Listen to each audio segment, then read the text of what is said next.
Humans Don't Make Good Familiars, Book 3, Chapter 41. Barner's Point of View. Isn't over? That one question rang in everyone's mind. Of course, the battle was, but the chaos wasn't. The dragon had left its mark on the fort. Even after the battle, more casualties were pouring in. Some were survivors of the initial attack, either knocked out or buried, sometimes literally in the fog of war. Then there were those caught in the nuclear blast, burnt, broken, and irradiated. I knew there would be casualties from using it, but actually seeing them with my own eyes was different. Everyone who even knew the most basic healing spells was brought to the tents and worked to the bone. Suma and I were brought the worst of the injuries, and I was able to save most of them. Suma gave me the ones she couldn't. But I have no idea how to bring back the dead, even with chaos magic. All in all, a third of the total forces were brought died, and another quarter were maimed but lived. Those who were in the city supporting the efforts remained virtually unharmed, but everyone was evacuated to avoid the fallout by nightfall. Once all was said and done, and I'd given everyone a healthy dose of inverted death magic to treat any lingering radiation sickness, finally, then was it over. The Queen came out the next morning, along with King Hydra, who had lost a wing in the battle and was being supported by 2 aides, one on each side, and Chancellor Aaron, who addressed the entire army. I watched with Suma, Captain Kokoris, and Lieutenant Datu from the side of the stage. She was perched on my shoulder as I leaned against the small post. The other 2 were perched on various objects like logs or branches. Nearly no one had familiars any more to rest on. Mum was near the Queen's retinue, guarded by a few members of the royal mages assigned by the Queen. She was sitting on a stone chair, holding what looked like a cup of tea. Where and how she got it, though, is a mystery. Magic was used to project a voice across the town we'd taken shelter in. A sea of bobbing Niema heads waited for them to speak, murmuring to themselves until the 3 landed on a hastily built stage. Our people, yesterday, we came against a great threat. Queen Umpera began.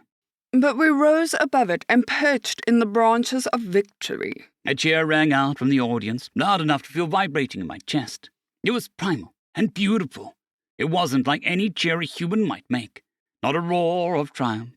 It was musical. Not really a song, but a hymn, like a choir humming in unison. I'd never heard this many Niema celebrate, and it admittedly caught me off guard. And Suma probably would have given me a strange look, but she was cheering too. "We have lost much," King Hydra said over the humming, glancing down at his swing. "But the price we paid had guaranteed the safety of our nations, our world, and our futures. No longer, as the future generations have the looming threat of the Chaos Dragon hovering above their heads. They and we will soar freely and without fear," Chancellor Aaron said. Some of you have lost family, friends, and autonomy. Yesterday, heroes were made and lost. Queen Umpera said. My mind flashed back to 9, who hadn't survived the dragon's attack, who had bravely fought the dragon, wounded him, and bought the rest of us time we needed. His body had been found by some of the rescue squads sent to look for survivors. I hadn't seen it, but their memories will not be forgotten. Your sacrifices will not be forgotten, and your victory will not be forgotten. Through our connection, I felt Suma's emotion. She was a swirling storm of regret, sadness, and relief. "To all, we plan to hold the celebration tomorrow at noon. We will hold a victory feast. At nightfall tonight, we will hold a vigil for everyone who gave their lives for our world, and we'll raise a monument in their honor," Chancellor Aaron said. "To all who have lost their autonomy, my kingdom will offer aid and kingship. No one will be left to fall," King Hydra said. "And mine," said Queen Umpera. "And mine," said Chancellor Aaron. "Autonomy?" I asked Suma. "He means their limbs. Some only lost legs, but others lost wings. That is a life-changing injury. Perhaps we could do something?" Suma said. I nodded. "I'll speak to the Queen about it." "But for now, there is only one thing we need to focus on," King Hydra said. All 3 spoke in unison and probably practiced. The dragon is dead. The official story is that a secret team of ritual mages formed by the 3 leaders cast powerful fire magic striking the dragon down, Captain Kokoris said. "It would be wise not to contradict the story. I'm a Viking that uses chaos magic in a world of bird wizards. I don't need any more attention. I said, completely ignoring the fact that I was about to offer to regrow countless limbs for an army of said bird wizards, which would immediately bring me more attention. The 3 leaders dismissed the crowd after offering thanks to the town's leaders for allowing us to stay here for a few more days, and build the monument here. The vigil later that night was somber. Niema came and went. The monument itself was a stone raised from deep bedrock below the ground. Carved onto it were not names, but messages that read, "The dragon came, and we flew to meet it. Those who died in service to the world are remembered in the forest, awaiting to be called again." At the vigil, I met Queen and the other 2 leaders, who ended up staying for the whole thing. "Your Majesties," I greeted. "Hello, Father. How are you?" Chancellor Aaron asked. "I'm good. I liked your speech earlier," I told them. Have you raised a tree yet? Queen Ampera asked, referring to the symbolic act of growing a tree from a large pile of seeds. Everyone who attended was given a seed, and could plant it near the monument, creating the forest it mentioned. Many of the Nyama that died. There wasn't enough to bury, so I guess they came up with this instead. It was similar to a death tree, after all. I haven't, but I will. I actually wanted to ask you something, or maybe offer something. Oh? She said. I can use chaos magic to regrow lost limbs. I can do it for others too, if anyone is interested. King Hydra's head perked up. He was trying to hide it, but he had been very depressed about losing his wing in battle. I didn't see it, but apparently he was caught by the dragon's fire breath spell, like many others. I will ensure everyone who wishes to undergo the spell receives the offer. We can talk more about it later, she said, clearly pleased. Maybe she expected me to make the offer, or maybe she planned to ask me herself about it later. Either way, she didn't seem surprised. Later, after gathering a seed myself, Suma and I found a nice spot and planted them. She grew a tree about 3 meters tall, which was 2 meters taller than average. I put mine in, thinking about 9, and gave it some mana. It grew to the size of a mature elder tree fairly quickly, easily the tallest planted so far. What do you plan to do now? Suma asked, looking up at me from beneath the branches of our trees. I'm going to take Mum home. And then? Suma's point of view. A year has passed since the battle with the dragon. Life has changed greatly. Mother and I no longer live in Zakasham. We moved to Ágoston, the capital.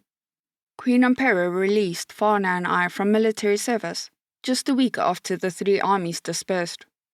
She then offered me a position as a non-landed noble, a barony, and a position as a healer for the royal mages.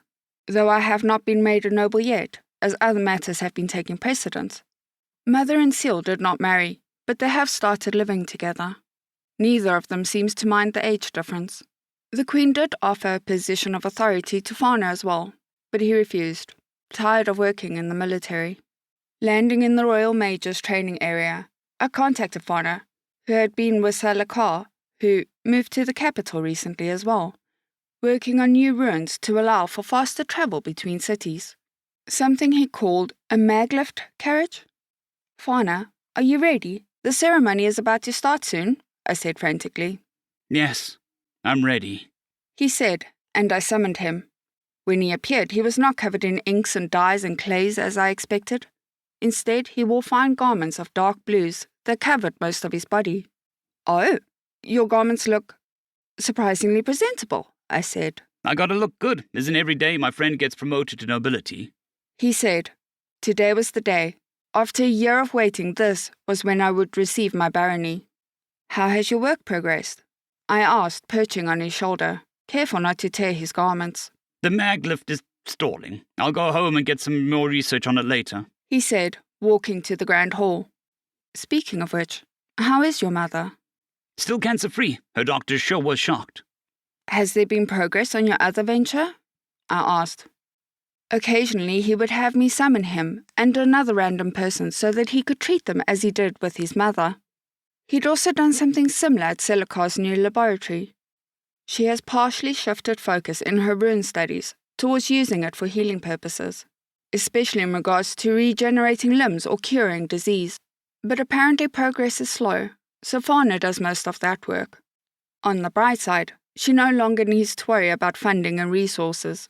No, I still can't summon enough magic on my will to heal people, but I won't stop trying. A few moments later, we stood outside the grand hall. The ceremony was long, with much pomp and circumstance. The Queen presided over the whole affair, and nobles from the entire kingdom and even the neighbouring kingdoms were in attendance. It took 2 hours in total, though the actual awarding of the rank took less than a minute.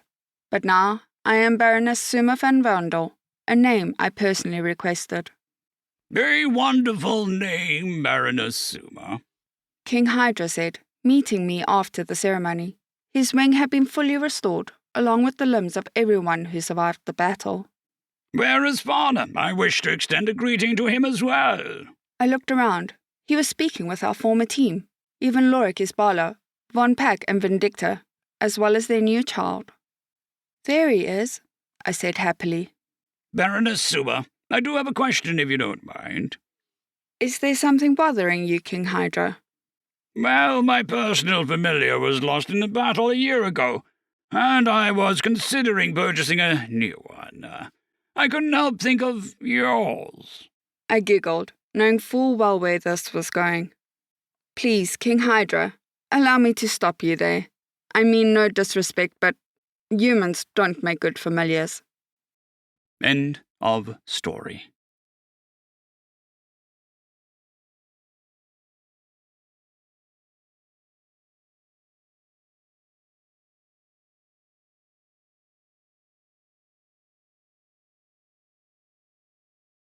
I'd greatly like to thank our Tier 5 channel members, Casper Arnholtz, John Creighton, Manatharia, 050, Dragzoon W.R.E, and Elijah Silvercross. Thank you very much.